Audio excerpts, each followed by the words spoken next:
The Money Show with Stephen Grootes is brought to you by ABSA CIB, proud sponsor of the ABSA Financial Markets Index 2025. ABSA is an authorized FSP and a registered credit provider. T's and C's apply. The Money Show. Personal Finance with Warren Ingram. Time to talk personal finance. Warren Ingram is a certified financial planner at Galileo Capital, and I can tell you he looks a lot better in person than he does virtually. Warren, good evening. Thanks for coming in tonight. It's great to be here celebrating with you, I hope I'm not being premature. Of all the people who would celebrate too early.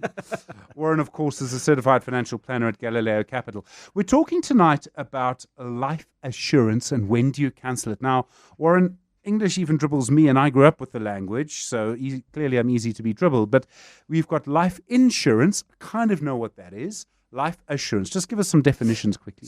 So we get insurance is the stuff that we buy to protect our goods, the things we own, physical. So you buy car insurance to protect your car if you crash it or someone crashes into you. Home insurance if your house burns down or your stuff gets stolen. Travel insurance if we don't get through. Travel insurance, in Trump's America. So yeah, you're right. But then the other things that we need to ensure are our ability to earn an income or our life if we're going to die. And that's going to happen to all of us at some point, I guess. That's a fairly safe prediction. And that's called life assurance or disability assurance. So it's kind of, it feels a little bit like semantics, but the one is on your stuff and the other one is about you and your person and so on a life.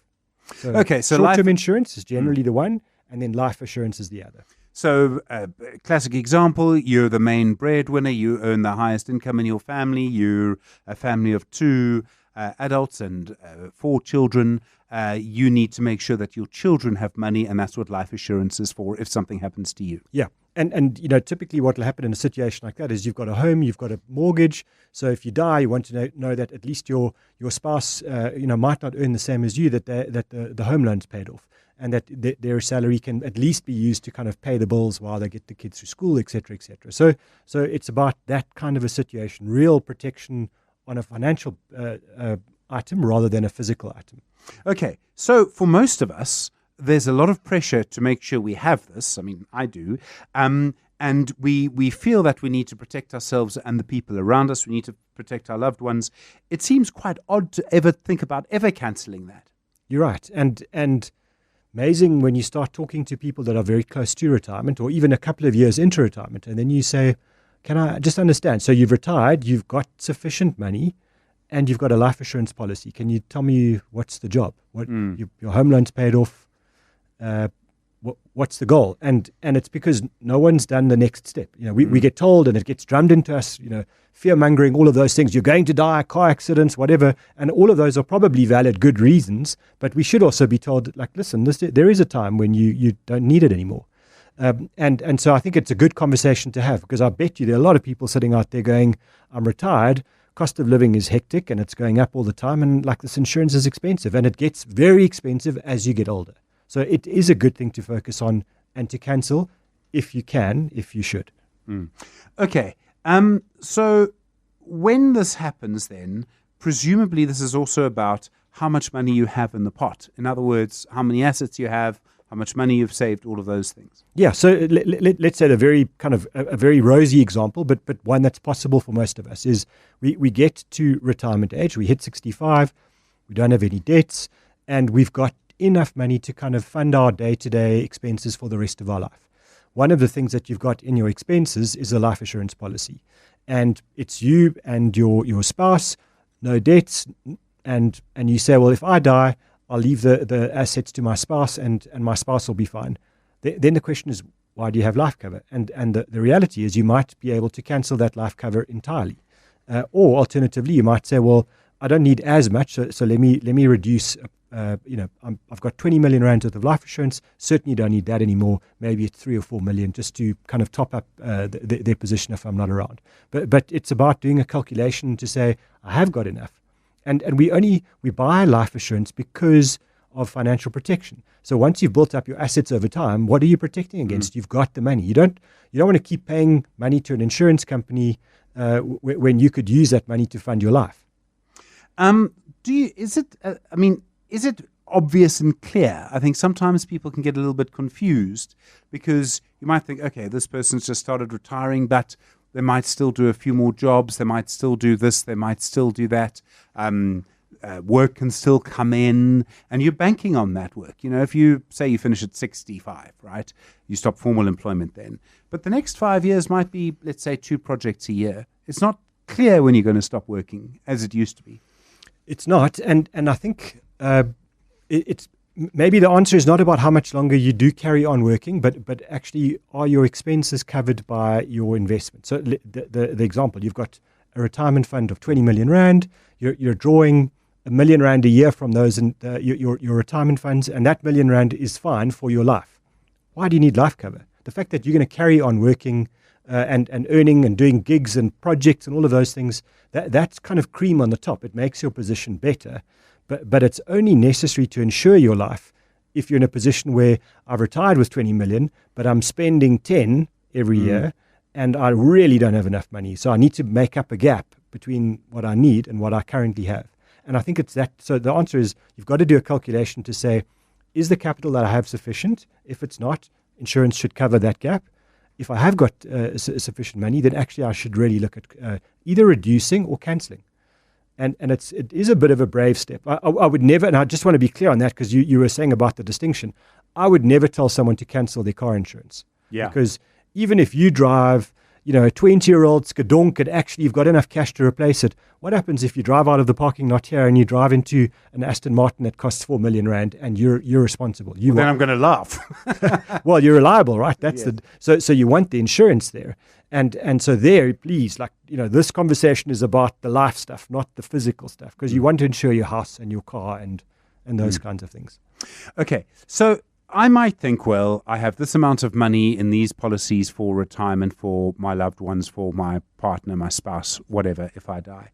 But there are other things that I'm not always aware of. So there would be estate duty or capital gains, and I wouldn't necessarily have thought about all of that. Yeah. So how would I go about knowing for sure? And I think it's one of those times where you should be very open to advice, open to getting someone in. So typically one of the things you can do is you can pay a tax person, and you're not paying them to now do a new tax return, but you can say to them, do a calculation for me. Here's my assets. This is my position as it is today. Do a calculation to see what happens if I die tomorrow. What are the taxes that my spouse is going to have to, or my estate's going to have to pay? Effectively, it's your spouse. Do we have enough cash in our estate, or do we have assets that can fund those costs? So it's called an estate duty calculation, and you do it effectively as if the person has just died. And also, it's quite nice getting a non-life assurance person to do the calculation like that, because you're getting an objective view, right? The tax person can't sell you a life policy, I would hope.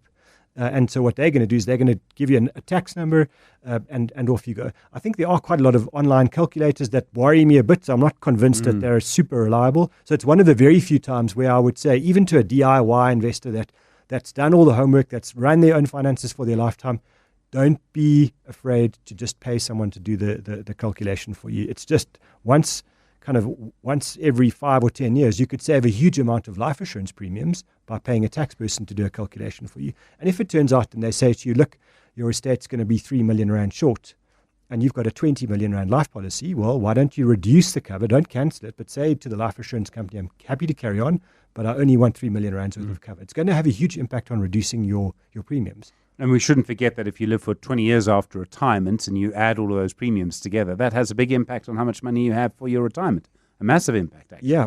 And then, there's a bit of complexity. Of course, there's complexity. It's financial products. There must be complexity. But there are two ways that you buy life assurance. So you can start today and say, I want to insure my life for 20 million rand, and I want to pay the same premium for the rest of my time. So it's called a level premium. So they're going to say to you, your premium's 10,000 rand a month, and it's 10,000 rand for a month for the rest of the time that premium or that policy exists. Or they're going to say to you, I'm happy to let the premium increase with inflation over my time. So what happens is you don't pay 10,000 rand the first month, you pay 2,000 rand. And it feels like a great deal. Then you pay 4,000 rand in 5 years' time, and then you pay 8,000 rand in 5 years after that.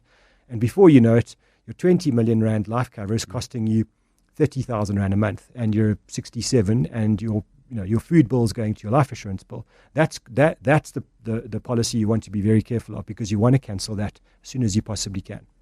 When you do you need to look at the liquidity in your estate, because there are issues if you pass away that yes, the money is there, but you wouldn't want to sell that asset, or you wouldn't want to sell the property or whatever to, you wouldn't want your spouse to have to sell the property. So do you need to think about some of those things quite carefully? Yeah. So what, most typically, we might die with a house and a retirement fund, and your retirement fund is paying you a monthly income, and then you've got the house.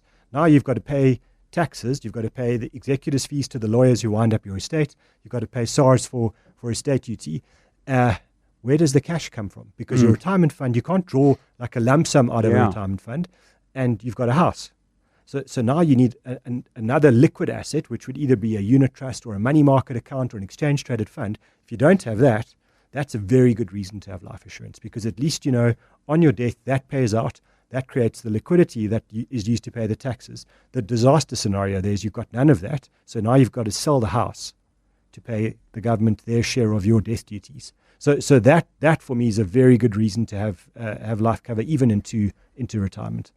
And I presume you don't have to do this all at once. You can do it quite slowly. You can do it from, say, the age 60. Say the moment that your children leave the house, or your last child finishes tertiary. I mean, I don't know if they ever do, but I'm told that they do. Apparently they do leave your pocket somewhere along the line. Yes, so you would start probably at that point. Yeah, and I think you want to, you were saying at the start, it feels like quite a big step just to cancel your life assurance. So the nice thing about money is you can be incremental in things. So you can say, well, I've got 20 million rands worth of life cover, and when I was 35, it was very necessary, but at 65, it's not necessary. So what I'll do is I'll go from 20 to 15 to 10 to 5, 2.5 if you still don't buy the deal, but you can do it in steps over a period of time. It should make a huge impact on your costs. And because that to me is the other deal here. You don't want to draw down on those hard-earned retirement savings to pay a life policy that you don't really need anymore. And I think it's the safety of having it, I understand, but I don't want to make myself really cash poor over my retirement to pay for a policy that I probably don't need. Yeah. Okay. We're talking to Warren Ingram tonight. He is not really that responsible for the fact Bafana are still 3-0 up against Rwanda, although Vushing made it so. Nigeria is still 3-0 up against Benin as well. Not that much longer to go, actually, in those games. We are talking about when do you cancel life assurance. Question, though, from Anne. Warren, she's saying, I'm 52 years old. Is it too late to start saving and investing for my retirement? I think this is we get this kind of question fairly often. It's one I've been asked. I mean, it's a very interesting question. We'll have an answer for you, Anne, in just a couple of moments. 11 minutes now to 8. The Money Show. Personal Finance with Warren Ingram. Warren Ingram's co-founder of Galileo Capital. Our topic tonight, when is the right time to cancel your life assurance? Dan L., I do see a WhatsApp. We'll get to it in a moment. First, Warren, Anne's question, I'm 52. Is it too late to start saving and investing for my retirement? I mean, if you have a retirement age at 65, 13 years away, not a lot of time suddenly. It's not a lot of time. I think it's interesting if you look at when people start to take retirement saving seriously, it's round about the age of 48. That seems to be yes. the big average. So I would say, and it's not too late. It's perfect time to take things very seriously. So you've got to start with understanding your cost base. Are you saving anything? Can you start saving? And getting rid of all the big excuses as to why you haven't done it to now. And those might be valid, they might be real. But actually what you've got to say is I've got 13 years of real work left. But equally, as we were saying before the break, you might be able to carry on working after 65. Maybe not at the same pace, and you might not be able to work 5 days a week. The opportunities might be there to earn some money. So I would hate for you to kind of listen to this and go, it's hopeless, because it's not. That's not true. The answer is you save as much as you possibly can now, and then try and make some plans for what you can do as part-time work. Because if you can let that capital grow without drawing on it, once you've hit your official retirement age, and you can get by on your part-time work without saving anymore, and you let the capital just grow steadily on its own, eventually the money's making money babies, and by the time you may not be able to work at the age of 70, you've got sufficient money. So you might need to make some radical adjustments in your lifestyle now, but if you've got nothing at 52, make some big calls now, make those big decisions, take the pain now, because you don't want to try and do that at age 67. You want to do it now. You could also work out what you would still be able to do up until 70. And so from 65 to 70, you can be doing that. Yeah, and also just understanding that you've got so much skill that you might not value, and you've got time. So one of the things that people forget is, like, a small business is always desperate for skilled, experienced people, but they can't afford to pay them a massive salary. You arrive going, well, I can give you half a day twice a week, and what can you afford to pay me? And I can give you the time and experience that I've got, but you need to be valuable. In other words, you still need to stay familiar with how technology works. I'm not saying you have to become a programmer, but you can't be the person that goes, can you just show me how to work this email? Like, you don't have to know how to, like the basics you do need to stay up to date with, so that you are valuable on day one, not a drag on day one. The question from Dan L on the WhatsApp line. Hi, is a living annuity exempt from estate duty? It's a great question, actually. Oh, I love it. So it's one of the big benefits of retirement funds. Whether you've got a retirement annuity or a living annuity, it's entirely exempt from estate duty. So it means that you owe SARS no money, and you like, if you've got a husband and wife and the husband dies and his living annuity is worth 20 million rand, the entire 20 million goes to his wife, and it's exempt from his estate. If she dies and nominates their children, exempt from estate duty again. Also, the lawyers don't make any money because you don't charge executors' fees on that. So it's a very efficient wealth transfer vehicle, and SARS likes this. They're okay with this. This is not a loophole. They actually incentivize us to put money into retirement funds. Okay. While you've been talking, final whistle. Bless you. That was just anticipation. So final whistle in both games. 3-0 to Bafana. For them against Rwanda, and then Nigeria beating Benin 4-0. The upshot, of course, is that Bafana are through to the World Cup. And so there'll be some celebrations, and then, of course, the long, hard slog to get past the first round, I imagine, will begin, and there'll be a big focus. But well done to Hugo Broos and his men after what's really been a very difficult campaign with all sorts of typical kind of, SAFA inspired controversy. All right, Warren, we were talking a little bit about reducing life assurance sort of gradually. So you do need to make sure you have something for a little bit longer than you might think. You do need some sort of insurance for a while, but you need to start thinking about it quite cleverly. You do, and equally that you can find ways to mitigate the cost. What really bothers me with this stuff is it's so expensive as we get older. Yeah. And so let's just use the example of the 20 million. You might say, I actually only need 5, and I don't want to cancel this policy. But you've got adult children who are working. There's a deal to be done to say to your kids, why don't you pick up 2/3 of this cost? I'll pick up 1/3, and my estate will then be looked after. But on my death, you guys will inherit quite a lot of cash extra that I don't need. Are you guys happy? Just be very careful that your kids still love you and they don't want to take you out. But there is a way of working a plan around that.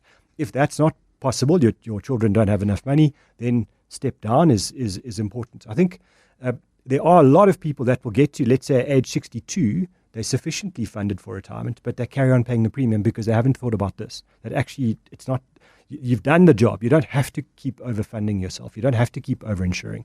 I just want to, I feel like I have to keep putting a disclaimer here. You need to do some calculations. Don't just say you believe that you're okay. Do the numbers, get some advice, pay the tax people to give you a tax calculation or an estate planner to do that. Shouldn't be that expensive, but you could save yourself a huge amount of money over your retired life by doing this.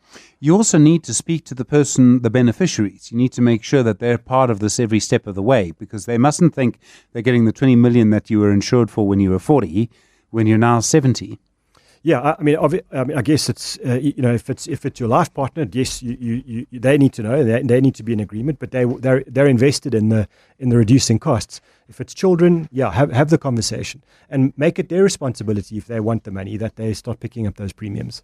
It's the kind of thing that people might easily forget to do. I've retired, a nice watch, and now they actually, are used to kind of living in a particular way. It's one of those things that can almost fall underneath the radar. Where I'm going with this is, it's a reminder of something that you talk to us about from time to time, is that you need to do a kind of annual check on everything, whether it's life insurance or whatever it is that you have.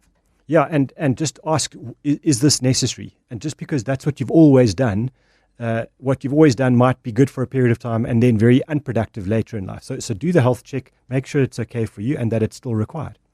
Warren Ingram, thanks very much indeed. Certified financial planner at Galileo Capital, and talking tonight, of course, about when is the right time to cancel your life assurance.